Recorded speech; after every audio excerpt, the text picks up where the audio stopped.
सबसे पहले तो प्रियंका जी से ही बातचीत करने का बनता है। ये क्या हो गया प्रियंका जी?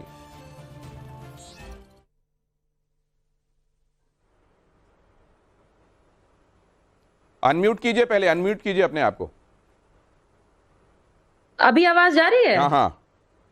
जिस विजय सिन्हा जी का बयान आप लोग चला रहे हैं, और अगर आप बिहार चले जाइएगा, किसी व्यक्ति से उनके बारे में पूछ दीजिएगा कौन है ये मंत्री, तो सीधे बोलेंगे ये तो अंट शंट बोलने वाले मंत्री हैं। अपने ही सहयोगी दल के नेता के बारे में, ललन सिंह के बारे में बोल दिया था कि पूरे मुंगेर भर में ये कुत्ता का मीट बंटवा दिया। तो ऐसे व्यक्ति के बारे में क्या मतलब, उनके बयान पे आप लोग चला रहे हैं? सिर्फ ऐसे नहीं कर रहे हैं, वो हवा में प्रलाप नहीं कर रहे हैं, उन्होंने डॉक्यूमेंट सामने रखे हैं मैम। आप खुद ये डॉक्यूमेंट आप खुद होमवर्क करके नहीं आए हैं। एनएचएआई का बयान आया, क्लैरिफिकेशन कि मीडिया झूठ चलाना बंद करे। एनएचएआई का कोई गेस्ट हाउस ही नहीं है। कौन से गेस्ट हाउस पे चला रहे हैं आप लोग? होमवर्क कीजिए। खाली नहीं तो आप क्या, अगर ये इतना बड़ा आप बात कर रहे हैं, नहीं होमवर्क तो हम कर लेंगे, नहीं हम वो करेंगे आप कह रही हैं ना, हम बहुत अच्छा होमवर्क करेंगे, लेकिन इसको जाकर आप जाइए और अपने नेता को कहिए कि सामने आए और इस बारे में अपनी बात रखें। इतनी देर हो गया खुलासा हुए, तेजस्वी जी अभी तक सामने नहीं आए। तार जोड़ रहे थे ना आप लोग, तार जोड़ रहे हैं। मैं आपको बताती हूँ, तेजस्वी जी के तार दो जगह जुड़े हुए हैं। एक है आर्थिक न्याय, दूसरा सामाजिक न्याय। जातिगत जनगणना करवा के बिहार में 75। अरे कहां ले जा रहे हैं आप मामले को? आप यही सोच कर आई हैं पहले म्यूट रखा जाएगा, उसके बाद मामले को भटकाया जाएगा। अरे सुनिए, और जिसने डॉक्यूमेंट सामने रख दिया उसको कह दिया जाएगा कि वो अनर्गल प्रलाप करता है। सुनिए ना, अनर्गल प्रलाप हो रहा है तो ये डिफेमेशन है। आप डिफेमेशन सूट कीजिए जाकर अदालत में।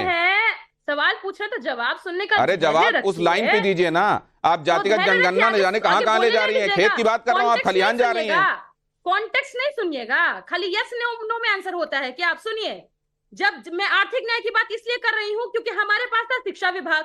शिक्षा विभाग में हमने जिस समय में 5 लाख नौकरियां हम पूरी दिए, 1 लाख शिक्षा विभाग में एक पेपर लीक नहीं हुआ। और वहीं पे ये जो सिपाही भर्ती घोटाला था, वो विभाग था नीतीश कुमार जी के अंदर। आप आज दे दिए हैं बिल्ली को दूध की रखवाली करने की जिम्मेदारी। ये एनटीए, ये किसके अंदर? तुरंत धर्मेंद्र प्रधान जी ने क्लीन चिट दे रहे थे, और जब कोर्ट में घसीटा गया तो जाकर के बोल रहे हैं कि हमसे गलती हुआ है। और अब विजय सिन्हा जी का बयान चला रहे हैं। आपको वो फोटो नहीं दिख रही है? लेकिन आज आपने एक बात साबित कर दी मैडम, नीतीश कुमार जी के साथ aggression is the best form of defence क्यों कहा जाता है, ये आप दिखा रही हैं। ठीक है, अब तोहिन सिन्हा के पास जाने दीजिए, प्रवक्ता है भारतीय जनता पार्टी के। पहले आप सुन। अरे अब आप ही भर को यहाँ आप प्रवचन करने आई हैं कि बाकी सबसे वार्तालाप भी करेंगी? तोहिन सिन्हा के पास जाने दीजिए। तोहिन सिन्हा, ये तो अनर्गल प्रलाप है, और आप लोग असल में किसी दूसरे को वो टोपी पहना देना चाहते हैं जो असल में भारतीय जनता पार्टी के सहयोग से जो वहां सरकार चल रही है उसको देखना चाहिए था कि ना हो।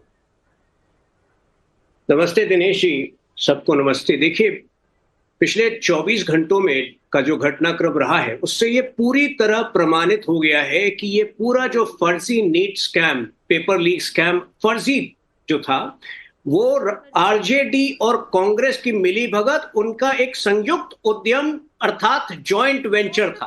आप क्रोनोलॉजी देखिए किस प्रकार से, बीच में मत बोलिए। जिन लोगों ने 1990 से बिहार के बच्चों का बचपन छीना, जब आप रेलवे मिनिस्टर, इनको शांत कराइए, दिनेश जी इनको शांत कराइए, ये तरीका नहीं है। इनके पास अवसर था, इनके पास उत्तर, ये उत्तर नहीं दे पाए। बीच में मत बोलिए, जवाब दीजिएगा छात्रों को। आप जो छात्र आज प्रदर्शन कर रहे हैं के खिलाफ में, इनका अनर्गल बकना अगर बंद हो जाए तो मैं बोलूं। प्रियंका भारती जी जब आप कह रही थी तो उन्होंने चुपचाप सुना। आप इतना उत्तेजित क्यों हो रही हैं? अगर कोई मामला नहीं है, आप जानती हैं, आप आश्वस्त बैठिए ना। आपने अपनी बात कह दी, उनको सुनिए जरा।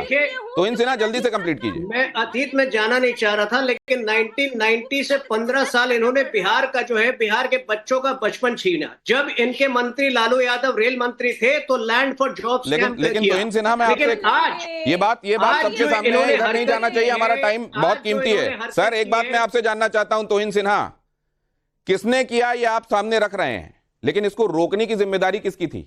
लॉ एंड ऑर्डर किसके हाथ में? ये ना होने पाए किसी भी सूरत में, ये जिम्मेदारी वहां की सरकार की थी कि नहीं थी? निश्चित तौर पे ये एनटीए की है, और ये इसी एनटीए को जहां लगता है कि हल्की सी भी अनियमितता हुई, आपने देखा स्वयं एनटीए ने यूजीसी का एग्जाम एक दिन के अंदर रद्द किया। लेकिन यहां आप देखिए कि कितनी बड़ी मिलीभगत थी दो पार्टियों के बीच, जो बाद में आरजेडी का रोल छुपाने के लिए प्रियंका गांधी एक नीतिगत तरीके से उन्होंने आयुषी पटेल का वीडियो सामने किया। वो आयुषी पटेल जिनके वीडियो को इलाहाबाद हाई कोर्ट ने फर्जी बताया। तो ये एक बहुत बड़ा स्कैम ये दोनों पार्टियों का है, और मेरे ख्याल से इसकी जो है मुझे लगता है कि सीबीआई जांच तो लगभग होगी ही इसकी, लेकिन आप देख सकते हैं कि किस प्रकार से ये छात्रों के भविष्य के साथ ये दो पार्टियां खेल रही हैं, किस प्रकार से पूरी व्यवस्था पर भारत में जहां पर ये बताइए सर, किसी एक स्टेट में उसकी लॉ एंड ऑर्डर की जिम्मेदारी किसकी होती है? ये सब चीजें ना होने पाए, क्या ये देखा नहीं जाना चाहिए था? क्या ये कहकर कि ये कैसे हुआ, ये बताकर, ये क्रोनोलॉजी बताकर कि ये लोग जिम्मेदार हैं, क्या अपनी जिम्मेदारी की होने ना पाए? बिल्कुल होती है। इससे पल्ला झाड़ा जा सकता है क्या? नहीं, बिल्कुल नहीं झाड़ा जा सकता है। ये एक प्रत्यक्ष है और प्रत्यक्ष हम निपट रहे हैं। राजकुमार भाटी जी के पास जाना चाहता हूं। राजकुमार भाटी जी, करना बहुत जरूरी है। क्या हम ये धारणा बनाएं कि ये एक ऐसा मामला है कि सरकारें कहीं किसी की भी रही हो, पेपर लीक के मामले में कोई ये दावा नहीं कर सकता कि हमारे समय बिल्कुल फुल प्रूफ था मामला, इनके समय नहीं? छोटी मोटी शिकायतें पहले भी आती थी, अन्य सरकारों में भी आती थी, लेकिन भारतीय जनता पार्टी की सरकारों ने, चाहे वो केंद्र की सरकार हो चाहे प्रदेशों की सरकारें हों, इन्होंने एग्जाम सिस्टम को पूरी तरह ध्वस्त कर दिया है। इनके हर एग्जाम में धांधली हो रही है, हर एग्जाम में पर्चे आउट हो रहे हैं, कई नंबर घटाए बढ़ाए जा रहे हैं, फेल को पास किया जा रहा है, पास को फेल किया जा रहा है, कहीं आरक्षण में धांधली की जा रही है। अब इस प्रकरण में जो आपने सारी जो जानकारियां दी हैं, सारी वो बताई है विस्तार से, अगर ये मान भी लें कि इस धांधली से जुड़े हुए किसी व्यक्ति को किसी गेस्ट हाउस में रुकवाने में मदद की गई थी, तो इससे ये कैसे भारतीय जनता पार्टी की सरकार कैसे निर्दोष सिद्ध हो जाती है? और ये अकेला एक एग्जाम थोड़ी है, नीट के बाद तो नेट का पर्चा भी आउट हो चुका है। उत्तर प्रदेश में पुलिस भर्ती का पर्चा लीक हुआ, उसके बाद समीक्षा अधिकारी के एग्जाम हुए, उसका पर्चा लीक हुआ। और दूसरी बात, जिस तरह आप तेजस्वी यादव को इंटरोगेट करने की बात कर रहे हैं, अगर यही आधार बनाया जाए तो उत्तर प्रदेश में पुलिस भर्ती की जिम्मेदारी गुजरात की एक एजेंसी को दी गई थी, और गुजरात की एजेंसी का जो मालिक है विनीत आर्य, वो विदेश भाग चुका है।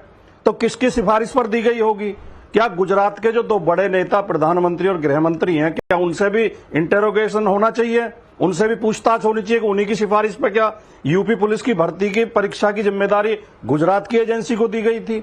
दूसरे जो नीट वाला जो एग्जाम में धांधली हुई है, गुजरात में एक ऐसा सेंटर था जिसमें उत्तर प्रदेश, बिहार, उत्तराखंड तक के स्टूडेंट जाके एग्जाम दे के आए, जबकि हर परीक्षा में स्टूडेंट जो कैंडिडेट होते हैं वो अपने नजदीक का सेंटर चुनते हैं। कह रहे हैं सर, यूपी, बिहार, उत्तराखंड के कैंडिडेट ने गुजरात का सेंटर क्यों चुना?